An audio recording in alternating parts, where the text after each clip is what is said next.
Evening, guys. I've just been driving home from Jay's and I was nearly home actually. And I drove over the bridge that comes into where I live, and there was a lady sitting in a electric scooter with her arms over the side of the bridge, and I drove past her and something was killing me inside and I couldn't drive past.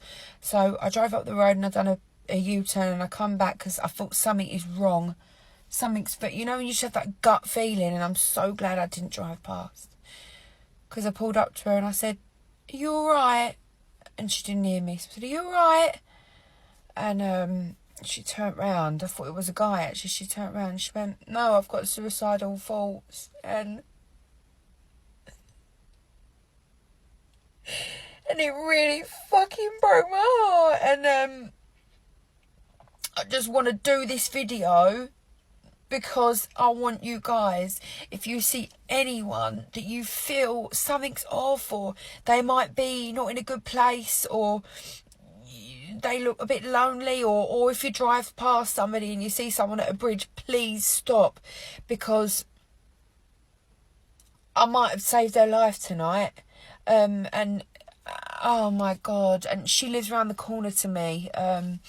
So I had a little chat with her anyway, and she told me why she was feeling down. And weirdly enough, 2 seconds, well, not 2 seconds, about 5 minutes after I'd been chatting to her, the police pulled up in an unmarked car, and they pulled over and they said, "Is everything all right?" I said, "No." I said, "No." I said, she's all right. She's just come out for a bit of air," because I didn't want to shout, "Oh, she wants to unalive herself," you know. I said, "No, she's all right. She's just come out for some fresh air." But I kind of winked so they knew. And do you know what? We have so much to say about our police, and don't get me wrong, there are some bastards for police.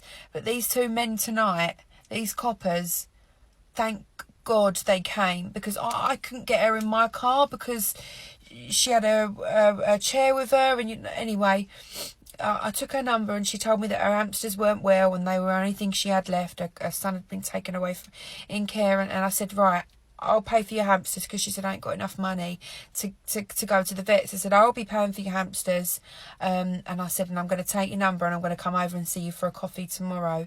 But look, the police are following her home at 20 miles per hour in her little chair, bless them, because we couldn't get her in the car, so we had to follow her home. But it's just your sign. If you see anyone that doesn't look okay, please stop. Love you guys.